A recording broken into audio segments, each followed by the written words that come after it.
Welcome to NCBA's Cattlemen's Call podcast with host Lane Nordland. Hello, everyone, and welcome back to another conversation here on the Cattlemen's Call podcast. I'm Lane Nordland, and the 2023 year is the National Cattlemen's Beef Association's 125th anniversary. Of course, the association got its start back in 1898, and it was named the National Cattlemen's Beef Association back in 1996 when the National Cattlemen's Association merged with the Beef Industry Council. So we're going to talk about the history of the association and where it's come in the last 40, 30, 20 years. And I'm excited to be joined today by some outstanding leaders in the cattle industry. First, I'd like to introduce Joanne Smith from the great state of Florida. She was NCA president back in 1985, along with my friend Craig Uden from Nebraska. He's past president more recently in the year 2017. But first off, Joanne, I'll start with you. How are things down in Florida today? I mentioned it's going to get about 20 below here in Montana in the next few days. And I know with humidity, when it gets a little chilly down south, it gets cold. But how are things down in Florida? We have absolutely brilliant sun with about an 18-mile-an-hour wind that's going to bring some cold in. Don't think it'll be too cold, but anyhow, we're going to experience a drop in temperature also the next day or so. And Craig, for yourself down in feedlot country, are you guys getting that cold weather right now?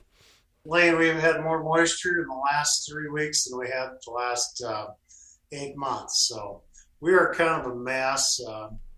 It's been probably 2007 since we've been this bad. A lot of snow, a lot of rain, about 18 inches last week after about an inch of ice and 8 inches the previous week. So it's not exactly ideal up here, but we're going to get one more day of decent weather, and then we're going to go into the ice box, and we'll be joining you at that negative wind chill.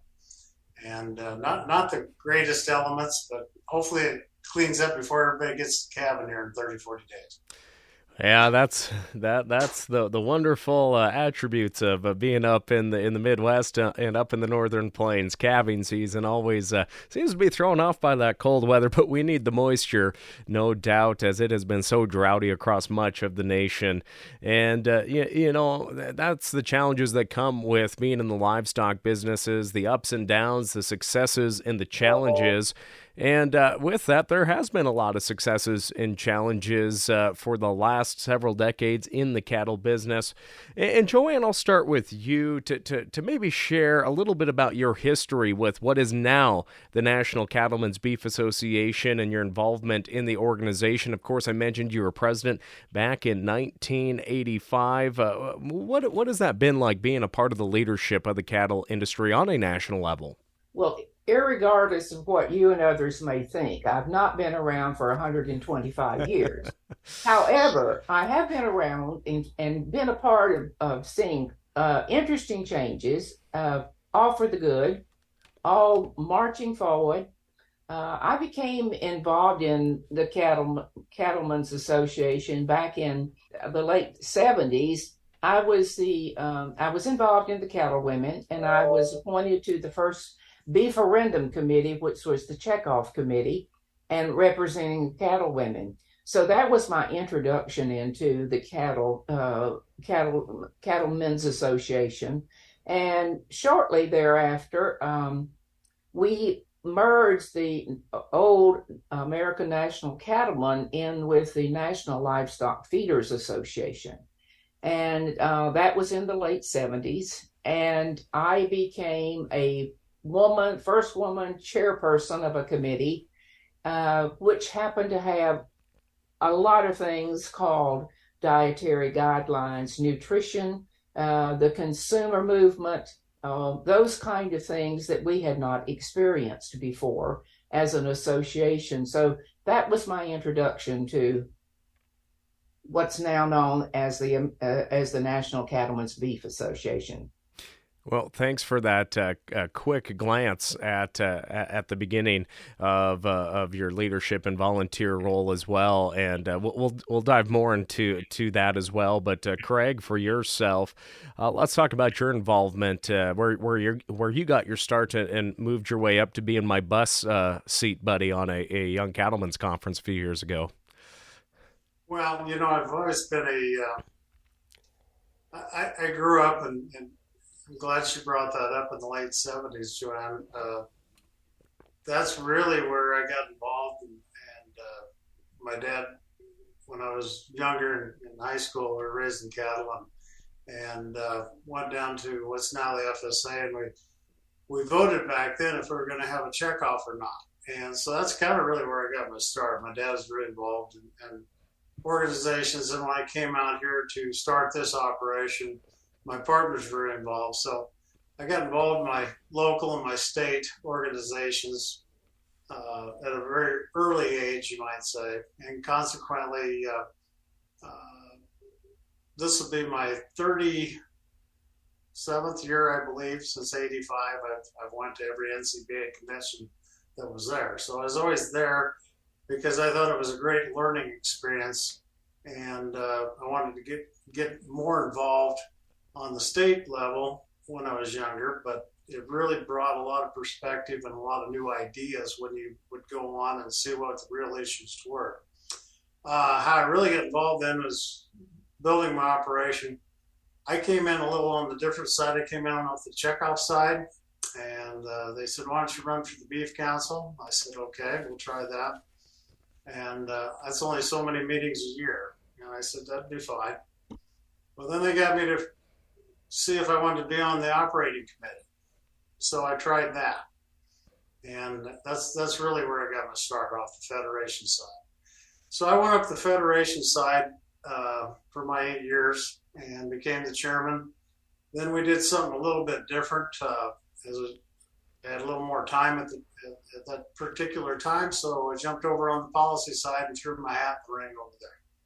So that's how I ended up going up the ladder. So I got all said and done, I had about 13 years involvement through the federation, the policy side, and up through the officer chain. So it would only be a few meetings a year to it was a few meetings per day for a number of years. But it worked out, and still enjoy involved in the industry all the way through. And Joanne, when you were president, what were some of the challenges that were impacting the industry, and what were some of the goals of the association to get through those challenges? Well, I think the largest challenge at that time was that the prices were low. People were being very, very strapped with the financial part of raising cattle and selling steers and trying to keep cows and calves going. And as we looked at what may be a big impact that was affecting all of us in our production, our product was not selling. And we absolutely knew that we had to do something in order to affect the bottom line, was to look at our weakness, and our weakness in the chain was the consumer not understanding one thing about the product that was in the shelves at the supermarket and could buy chicken cheaper on a menu. So we had to change. We were doing a pretty good job, as I've always said, at production, but we had not reached out to the other end of the spectrum, and this was a totally new face for a cowboy and a cattleman and a family to say, "Hey, we've got to do our part to change the image of this product to where it is acceptable at the consumer level." That was the big issue. Of course, there's always issues like taxation, imports, exports. I could go on. One continually at that time was the futures market and the impact it was having on the bottom line. Just to say that we were facing some new things and some different things that the cattle industry's history had not faced before. And Joanne, we look at the issues that we have at hand today, and we sometimes we think, oh, how are we ever going to get over these hurdles? What were some of those conversations like during your tenure in trying to strategize and come up with that game plan to have a voice out in Washington, D.C., and being able to interact with agency officials and also the cattle producers themselves and saying, hey, we got to get ahead of this and we have to work on these issues? Well, I remember very clearly that the reason, the major force for merging the feeders and the cattlemen was just exactly one word in that, or two words, and that was a full-time Washington office presence. Because more and more cattlemen realized that we had to be in Washington all of the time. We had to be in meetings over in the agencies. We had to be on the Hill. And the one other thing on the flip side of that was that they really could see merit in the cattlemen going into Washington to testify, to attend committees, to make contacts. And certainly through the process of passing a new checkoff bill, we found that the only way, not the only way that was successful, but the most successful, was to have my counterparts be with their boots on the Hill. And I will never forget the objective of merging organizations, changing plans. In 1985, did we plan to try to pass another checkoff? And the answer is no. That was not in the plan. I was confronted in the West at two regional meetings about we were getting 25 cents for calves and we've got to help ourselves. And therefore, my comment to them was, they said, could we pass the checkoff? And I said, well, I think we can pass a checkoff, but not the current legislation that's on the books. Because we had done an extensive survey after the second time we lost with the producer. Would they accept and pay for a national program? And the answer was yes. Overwhelmingly, like 80% said yes. But they wanted it changed, wanted it to be divided with the folks at home on their beef councils. They would pay up to $1. But they wanted half of it to stay in the state. They wanted the board to be producer governed. Major issues that were somewhat different than what we had. So we had to hustle in order it was tough for NCA at the time to put funds into making sure that we got the job done, because it was not, as you say, in the calendar to try to go to Washington to pass a bill and get a new program up and running. And with that, we have seen so much growth in consumers understanding the nutritional aspects of beef. We've seen the growth. And I guess, Joanne, from your perspective, there is folks that are maybe question the checkoff and its and how funds are used. I guess, what's your message to producers that just maybe are opposed to the checkoff or don't understand it? And of course, there is that firewall between policy and checkoff promotion. But what are those conversations like, especially looking back to the 80s and 90s when we had to grow that demand for beef? Well, I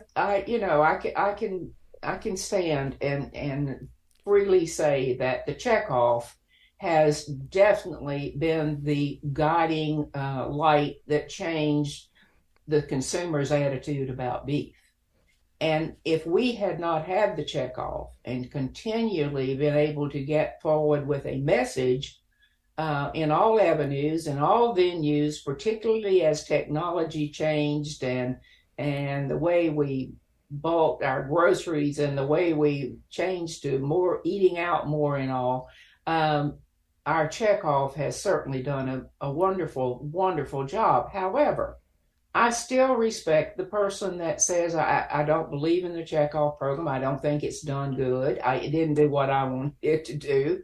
And as I said the first day that we met as a board, hey, this is not an answer to everything. We're still going to need to fund ARS and ag research and in cattle research and the down basics of what agricultural research. We still need to support various segments other than just promotion. And we would, if we had not had the background with the dietitians and with physicians and so forth in the research, we would have never, ever been able to change consumer thoughts and patterns. And they're going to change again. You know, these young people do not necessarily want to eat and cook and worry about things like even the 40-year-olds did and do. And so I think it's a moving target. I think we are going to have to always have our minds and our vision open. And as marketing cattle change, and it's changed drastically over the last 32 years, we're going to have to look again at you know, how do we collect a checkoff? How do we make sure that we are collecting the funds? There's nothing is in stone. And Craig, for yourself, your year started in 2017 as president, and I know you moved up through the executive committee and whatnot, but our world has changed quite a bit since 2017. 2020 threw a kink into things, but what were some of those challenges while you were president, and then also while you were past president and up till now that maybe you didn't see coming? Well, I think the one thing I always want to repeat to our producers is there's nothing permanent. Okay, we've never got we may in government say it's a permanent fix, but it always rears its head with a new administration. So bringing that to light right now, waters of the United States was a big issue back in 2017. We tamped it down. What's our issue today? Waters of the United States. Joanne referenced we had some price problems back in 15 and 16. One thing I promoted a lot was warning producers that we could have some headwinds from all the closures of the packing facilities after the record numbers of reduction in 2011, 12, and 13. The packing plants shut down a lot of major facilities, and then when we had growth, we didn't have quite as much room to handle the kill capacity that was needed for the increase of production. So consequently, we spent a lot of time. Another issue became with the CME. And delivery points was a real hotly contested issue from the north to the south. What should be discounted, what should be removed.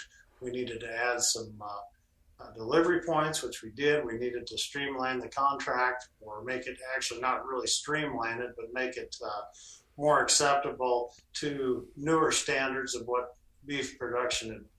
We raised the grading and the weights and just modernized that for quite a while. We spent a lot of time in DC and Chicago both.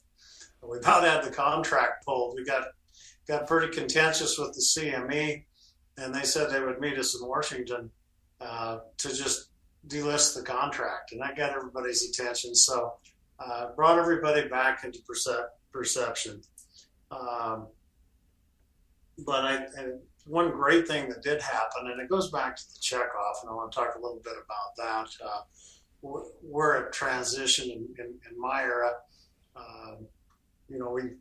We went and stood on our own as a federation and elected our own people there. And through product research, I would say research was really big into the checkoff and addressing some of the different cuts of beef going to the export countries. And in 2017, I was lucky enough to go to China and for the signing of opening back China to USB. And we know where that's went today. That's went from virtually non-existent since 2000 and back to the BSE 2003 to where they're the largest consumer of our product today. So, and that always keeps changing too. But we had to figure out how we need to deliver what product they wanted. If we didn't have a certain cut, could we go to a different cut and reintroduce that to a foreign country to where there'd be acceptance. So when you look at the amount of market share that our export business is of our cattle business today, we'd be in big trouble without moving forward. So beef safety was another big concern. Market reporting continues to be challenged, and we got the library now because of that, but there's still a lot of challenges out there for people. But I do think anytime we tamp something down, and we've got a great staff in DC, and we think we got it under control, and like I say, a new administration comes out, and then we have some of the same things come back to haunt us. I think marketing is always a challenge. When the merger took place, I remember it was really icy. I slid into, I think it was in Kansas City, and there was a lot of challenges, and there was some debate about merging all those groups into one. We created a lot of efficiency, reduced a lot of duplication, and brought in a lot more ideas into one common area instead of having 3 different meetings and 3 different organizations. It created a lot of synergy out there that people could start to look at the gate to plate philosophy, and that was one of our key drivers, and it is today. From conception to consumption, and that's where we need to be looked at and focused at, because it's a very complex business that we're in the beef production, and it's raised in different areas. From the great state of Florida and 23 feet above sea level to, say Montana, and where you can get up to 14,000 feet above sea level. So you're taking all these different processes and methods and what works in regions, and you bring it all through the process in many different facets, and it all has to end up as that great high quality steak to the consumer. We've made a lot of strides over the years as far as with the beef safety and working on E. coli. Now we're working on salmonella. Like I said, different cuts for different countries, but also different ways of cooking methods and conveniences for our everyday consumers. But at the end of the day, the biggest change I've seen is taking our grading from 55% choice and better to 85% with 8 to 9% prime.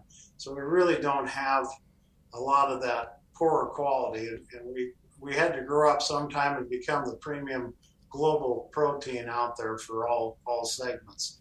And as we introduce that to other foreign countries, we're really the one that can provide that to everybody. And it's just amazing how many different types of operations there are, and how we get that product at the end. Now, you both have touched on that merger that occurred in 1996 between the NCA and the BIC. And, I think there's a lot of producers out there that are managing their operations or taking over or starting out that were pretty young or not around when that I was 5 years old when that merger took place.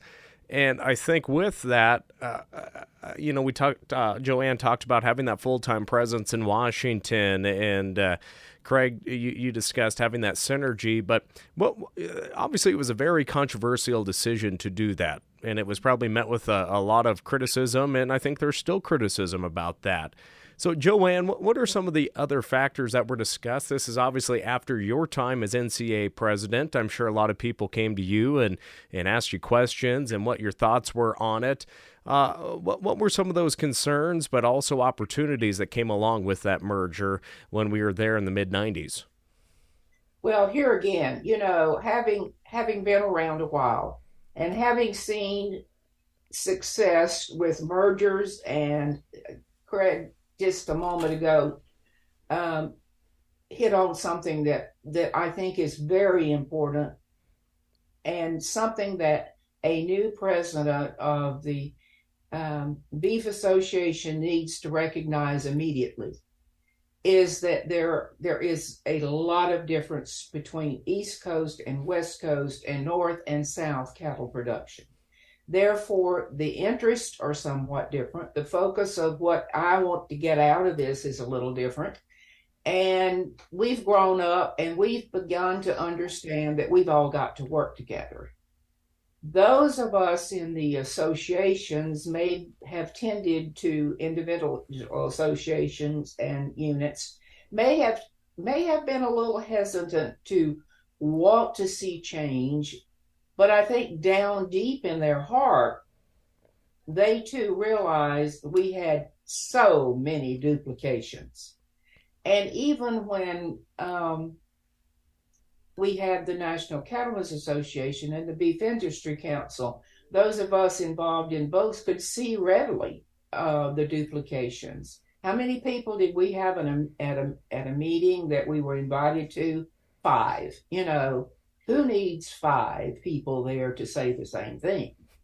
There were just a lot of expenses that the guy down at the ranch was paying for, and the money that we could save by moving forward with technology, with education, with extended knowledge is just amazing.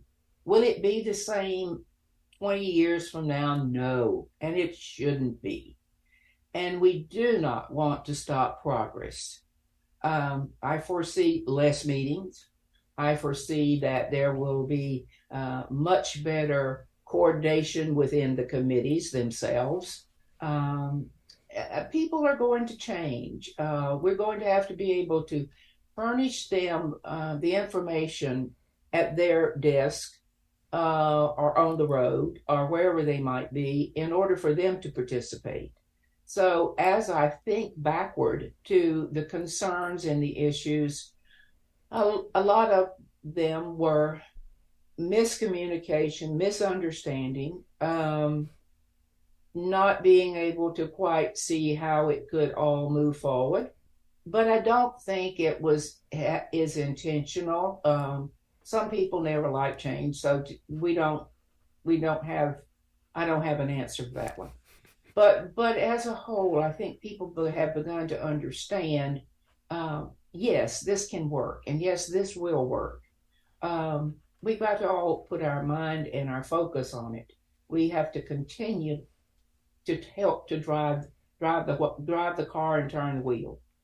And Craig, from your perspective as a producer in the 90s, probably maybe even, I don't know if you got to vote on that merger or not, or just be a part of those discussions, having a young family at the time and being busy but still being active. What was that like? And then what was it like in post merger and your role as a leader within the NCBA? Well, I think I am getting old, Lane, because it's harder to remember back in the mid '90s. But I do remember traveling down, and there was a lot of contention because a lot of people didn't like to see the change. But I think from that kind of concept, from that day, we said we're going to be an industry from conception to consumption. We're going to understand more about our product from being that baby calf to becoming that steak. And I think I think we've really tried to accelerate that the last 10, 15 years. And as we started evolving and having the checkoff side and the policy side start communicating back and forth a lot more and opening that up to everybody, whether it be at a summer meeting or convention, and then also at the state meetings where they become more of a one house with the firewall, but discussing the issues. People are understanding that whatever they do on that phase of the operation has a direct impact to the next guy, whether that be the stalker, the feeder, the packer, or the consumer. And I think what you're seeing is that education process, and it takes a long, it's a big boat we have to maneuver out there. And I think it just takes time and a lot of time and coordination, both at the state and the national level. But I think when you come off the checkoff side, you understand that product and then you work backwards. Whereas a lot of times a producer's a cow-calf and he really doesn't think about that consumer's experience. And I remember Joanne getting in front of a meeting when I was really, really young, and she says, "You cowboys out there better learn that the product's going to drive your operation." And I'll never forget that. And I was I was believing everything she said, and I still do today. And that's been my whole concept as an educator in my business, to my employees, and to the public of what we do all the way through. Because everything that we do as a producer, we need to understand the consequences it has up and down the chain. And I do think we do cover that a lot better today, and there's a lot more coordination. But not all people like change, not everybody will. I think one thing that really muddies our water for us is when we went and got the chuck off, half goes to state and half goes on to the national. I think a lot of producers out there, particularly in my sector of the world, that also sell grain, whether it be through the corn board or soybean, a lot of that extra money can be used as lobbying, right? Ours cannot. It never has. But you get that concept out there that the corn people can, and the soybean people can, and certain other checkoffs can use it. So thus they think that it can be used to work in Washington, and that's just not the case. One of our biggest challenges when I was on the exec committee was we were challenged really, really heavy on the firewall. And we went through, I don't know how many audits and so many knockdown dragouts throughout we were under attack constantly. And we went back and proved that everything that firewall has been, I don't think you could reinforce it any more than it's ever been reinforced, but it's always been there. But we function so much differently than the average checkoff. I think that's what complicates it a little bit to the average producer out there. And I think if you have that opportunity as a producer to look at the checkoff side of things and get involved in that part, it becomes a lot more clear how the organization functions. Okay? But a lot of people get wrapped up in the day-to-day and what they're doing is in their segment of the beef production chain, and they really don't think about the product. But once you get them to start thinking, and that's a coordinated effort on the national level and the state levels to get that to happen. And I think as we get into a lot of our youth, and we see a great opportunity for a lot of young people, and there are a tremendous amount of young people that I see when I go to some of these state meetings, and that I still attend quite a few, even my neighboring states once in a while. I see a lot more young people getting involved. And I do think because the consumer wants the transparency and wants to engage with their peers, these young people, I think they will take the time to understand the product side as well as the production side, and they'll be able to help communicate that. I think I'm talking about my age group, was so ingrained on one side or the other. We probably had a narrower vision, and I think today that vision is a lot more broad. And I think that'll do nothing but enhance what we can do as an industry down the way. Going back even further in history, when we combined the National Cattlemen and the National Livestock Feeders Association, not only did they want a presence in Washington, but what was established at that time was a very, very strong committee of the producers on the board to run the organization. And that has been in my opinion, one of the most valuable thing that our predecessors set up with the entity at the time, because producers have a voice in the national the association now. They did then, but it's stronger, and it goes back to your state association and the strength of the association in order to have the strength that we need in the boards today. I am very pleased to see that even though we have issues, we're always going to have issues, and we're going to have to learn to even more so work together as an association than apart. The checkoff is a part of the cattle industry, and if we had not had the National Cattlemen at the time to fund the effort to create a checkoff program, we would have never had one. And so hats off to the wisdom of those people in many years ago to work hard and to be willing to pay in order to make it happen. Washington does a part, but it had to come from the grassroots.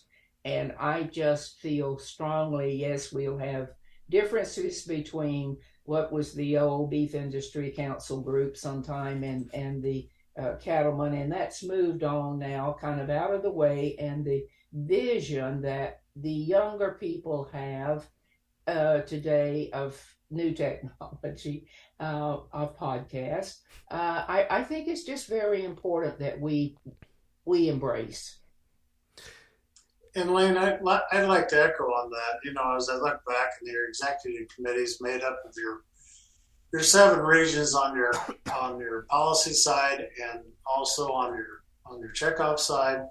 And not only does it give you the checkoff and the policy to understand those, but you're also regional, right? So we talked about the region as far as east and west, north and south, and that really that brings a lot of good thinkers and a lot of people that are well respected in their opinions to what their issues are.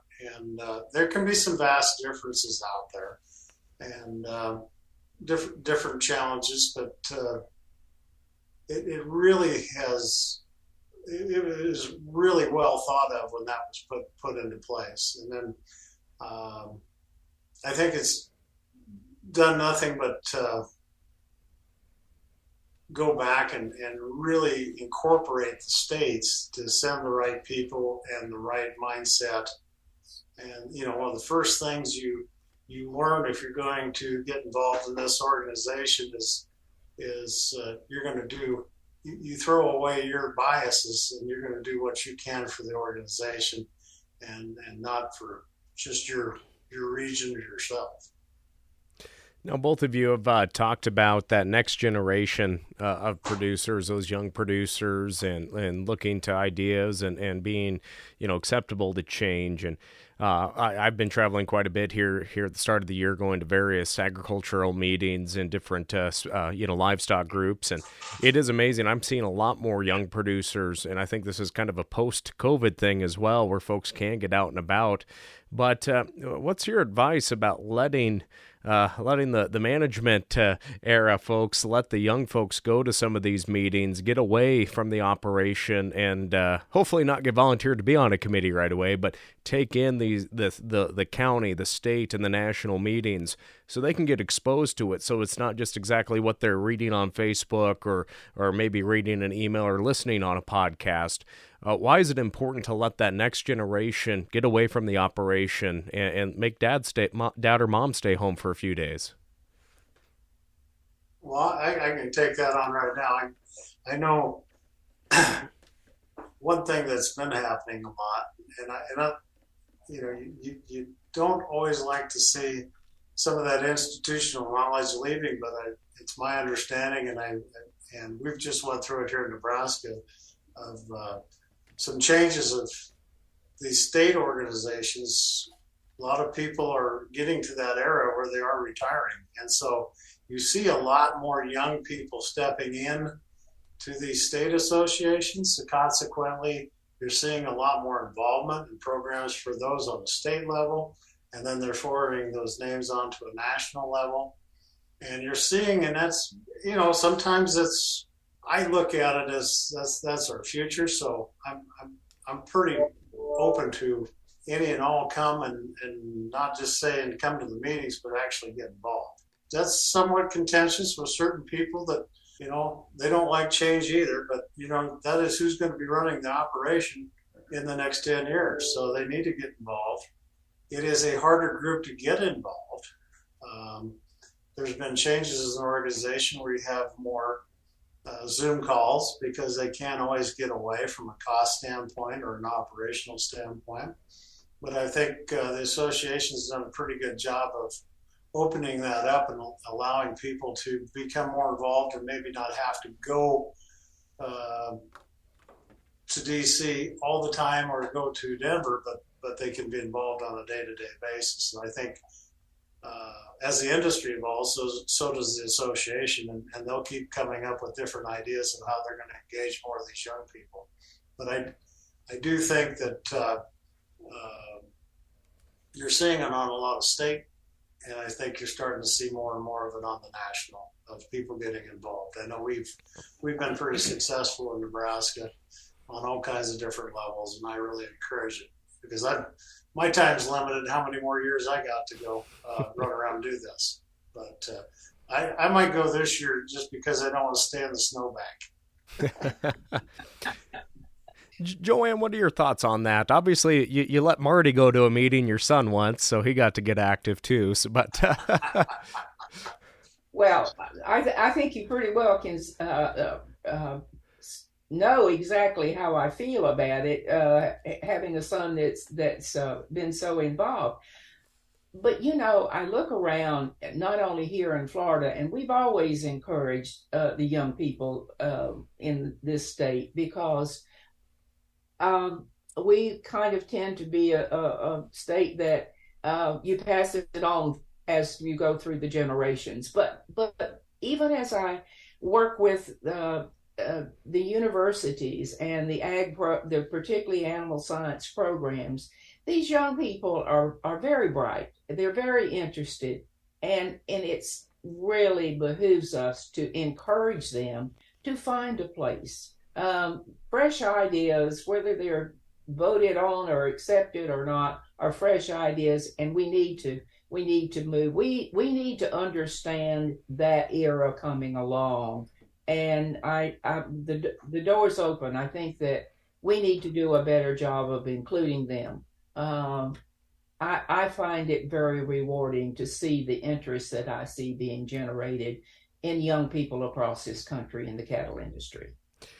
No, I found it very interesting, and I really loved hearing that news yesterday. I was at an event, and the dean of the College of Agriculture from Montana State University, she was speaking to the crowd, and she shared that 53% of the students enrolled in the College of Agriculture at Montana State University is made up of women. And I think, and Joanne, I always tip my hat to you because you were the first woman to be president of the NCA, now the NCBA. What does that feel like, knowing that that more young ladies are pursuing careers and degrees in agriculture, whether that's directly in production agriculture or in agribusiness? It takes everybody in the industry to be successful, but there probably wasn't a lot of ladies in the room back when you first started. What is that like today, to be able to go to a meeting and see just all the women in agriculture getting recognition for their hard work and for their volunteer leaders or for their roles as volunteer leaders now? Well, of course, it thrills me to see the women involved today. It also makes me stop and realize just how many women are involved in cattle production today, from just the bare basics through all the way, to doing the marketing and this kind of thing. I think that we have recognized that women have a great deal of talent, a great deal of knowledge, and are willing to work very hard. And I just really am absolutely thrilled. I love going to these meetings and getting to meet them and talk to them and listen to them and encourage them, because they often say, well, how did you do what you did? And I said, I worked and I knocked on doors and I opened doors, and those same doors are open to you today. You just have to make it. You just have to work at it and stay with it and become as smart as you can become. And they are certainly doing that. It was I was certainly questioned, and I knew I would be. I accepted that when I accepted the fact that I wanted to run for the presidency. I knew it would be different, and so here I am, and I'm just thrilled that I could be a part of making some change. Now, if we were sitting here having this conversation back in 1985, Joanne, when you were president of the association, what do you think the past president during the 1947, 38 years before your presidency, what do you think they would be talking about the challenges they faced and the change that they saw in that same time period? Well, cattle, of course, back then was shipped by rail. You didn't see nearly the fresh product. Small numbers, nothing like what population was not what it is today. I'm sure they talked about marketing. I'm sure that was a key issue. I must say that the disease problem that they encountered in 1947 would have been horrendous. I'm being a Florida girl. I well remember screwworms.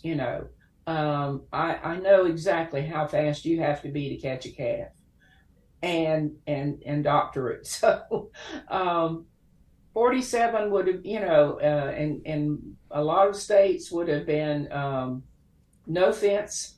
Cattle would have been moved all over the country. Branding would have been, you would have been fighting with people about your brand. It was a totally different step. However, it brought us to where we are today. And I have to just look back with those people who worked very, very hard, very little technology. Many of them didn't have very many vehicles or trucks to get things moved around. You had to move it all with horses. And I can't. As I try to think about it, I can't even think of all the issues you would have been facing. I remember my dad in 47, of course. And labor was not hard to get. The problem was having the money to pay the labor. And we've grown a lot. We've grown a great deal as an industry. So has American agriculture. Well, thanks for that perspective, Joanne. I appreciate that. And Craig, I look back to 2003, excuse me, when the cow stole Christmas, and that one case of bovine spongiform encephalopathy was identified from a cow that originated in Canada, of course. What had the association not merged in 1996? Would the U.S. cattle industry had recovered from that bad PR that the media was pushing on that? Had the association not been together and had a unified message about beef safety, cattle safety? What are your thoughts on that? If we wanted to, I don't think we could have responded fast enough with 3 groups. Okay, I do believe that people were really thinking when they put the merger together, and then they had that quick response team where they could get out. We could get within 24 hours. We could be refuting or explaining the situation that the animal was not in the food chain. It was detected. They didn't have to fear the consumption of beef. I look back as that being one of the major events in the beef industry, to where we didn't fall off the face of the earth, because that could have been devastating, and we wouldn't be talking about growing the herd today and export business. It wouldn't have been there. It had a long tail on the export side, which did a lot of damage to the industry as far as the profitability side. But without having that rapid response and then coordinating that and continue to do that today for different events, look at what we do today with our I call it the optics center out in Denver, as far as watching issues that are blowing up in real time and being able to put expertise in addressing those issues in the moment. We were so fortunate in that 24 to 48 hours, but look at technology today and where we have to be. And those are just safeguards that are going to protect the industry for years to come. We learned an awful lot from that experience. And we learned how to communicate with the public. We learned how to, we fought a little bit with our neighbors, and we still do today. And as far as some people want to continue that on today, but the industry, as we progress, I think our one big industry issue that we faced in 1947, 67, 77, 87, 2007, and soon to be 2027 will be our costs and regulations continue to eat at our bottom line. And as we look at our winters going on today, and our cost of production, it continues to get higher and higher and higher, and regulations are a big part of that, and that's what we keep beating back on. But then to not have to deal with, I can remember the Jack in the Box issue, and that came out, and that destroyed a lot of. We became way more nimble and quick back from Jack in the Box 2003. When we put that response team in there today, you may get a yellow or orange warning that there's an issue out there, and it gets addressed, and it gets addressed immediately. So consequently, what used to be major setbacks for the industry, a lot of times today, you don't even know they're an issue. And that's part of being what the association's about, not having to deal with the issue because the issue was taken care of before it was an issue. And I think that's just the world we live in. And you know what can happen in a foreign country, as we're speaking here, can have a direct impact on us at the 6 o'clock news. So we have to always be on our guard, and we always have to keep in mind that not everybody is for us, so we're going to have to fend for ourselves. And to wait for the government to ever come in and fix it, we won't. There'd be too much damage. So I think we've done a lot of good things in that aspect as well. Let me add to that to say that I think that one of the key things that we have learned as an industry and as officers and as people who are really involved in this business, we have learned to listen. And therefore, it gives us an end to helping to solve a problem before the problem becomes a problem. Our ability to be just called on the telephone to say, with another industry, allied industry, say, this is brewing, and that we can be on the listening end, and that we can have maybe some sort of indirect or direct input into it. Our communication, as Craig was saying, is just both external and internal. And people to people is so much better. I think about when we were working on the first couple and even the third checkoff, the fact that, the computers and the accessibilities with cell phones and all did not exist. And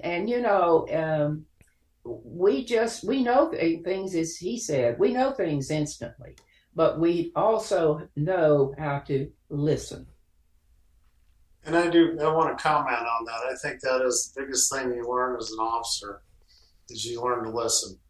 And one thing during my time, I wanted to go around and I wanted to listen to what people had to say in these states and not sit there and tell them what, it is a grassroots organization. So you want to hear their side and you want to be accessible to those members. And I spent a lot of time being accessible and really proud of 2 or 3 states that really, really grew in that time frame. And I've still got great relationships with those 3 states because you listen to them and you explain.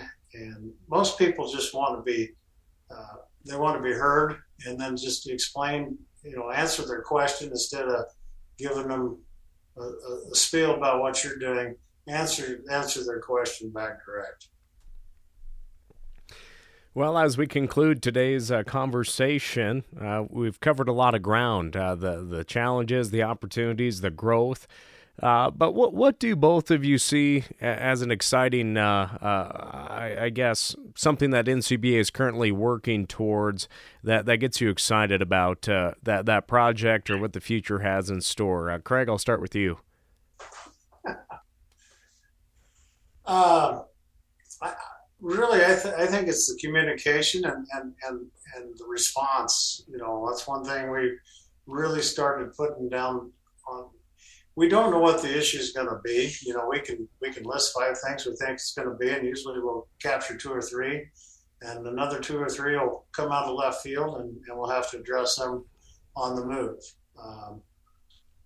I think we've learned that a lot of our issues are the same old issues, just coming at us in a different form, and how we address them and who we need to cooperate with, whether it be another trade association. I think we've become very good at co-oping with some of our other organizations that are having some of the same issues, because production agriculture is so small that you have to join forces today. I think one thing that as an organization, we're a little more proactive today than we used to be. We used to be too reactive. And so I think by being proactive, we're explaining what our goals are. This is what it could be, and you institute that through all your meeting agendas of a vision and a goal that you're wanting to obtain. Whether it's a new export market or it's tamping down bad legislation. Sometimes, like right now, I can tell you with different administrations, sometimes you got opportunities. It's like the cattle business. Sometimes you got opportunities to grow and expand and make money, and sometimes you just got to sit back and tap your foot a little bit. And consequently, different administrations, sometimes you got to be the no vote and just bide your time for the opportunity when it arises, because you can think that you can get something done, but timing is everything in agriculture.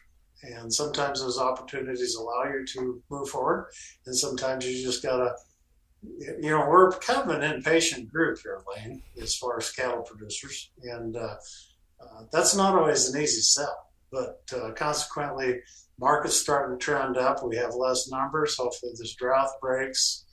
I look for the future for the industry. We're going to even be closer to the consumer than we are today. We've got all these convenience products, and we've got all these different these different companies that are pushing our product. I think you're going to see a lot of retailers that got caught short in COVID. I think they're going to be closer to the product more now than ever. And I think you're going to see people that are going to have to adjust and have to do more, check the box, and make sure you are in sync with what the consumer's expecting, and those are the people that are going to be rewarded. I just think the industry keeps evolving that way, and I think that there's a bright future for all these young people, because there's a lot of turnover. The 1980s created a big void in the industry, so there's a lot of people who are 60 over and 35 and younger, and there's a big gap in the middle, and I think you're going to see a lot of change coming on. But I welcome those new ideas, and I really love their enthusiasm. Joanne, looking at some of the current projects or just the future of the cattle business, I guess what's exciting in your mind? Well, obviously, the opportunity to produce a better product, to understand more about the product, to understand more about what the consumer and what the retailer on the food service industry really needs um, is exciting to me to bring those factors even closer together. And Greg just mentioned the need to work together. Um, we have proven that we can produce. We understand that we need the consumer and the retailer and the packers and all these other entities along the way.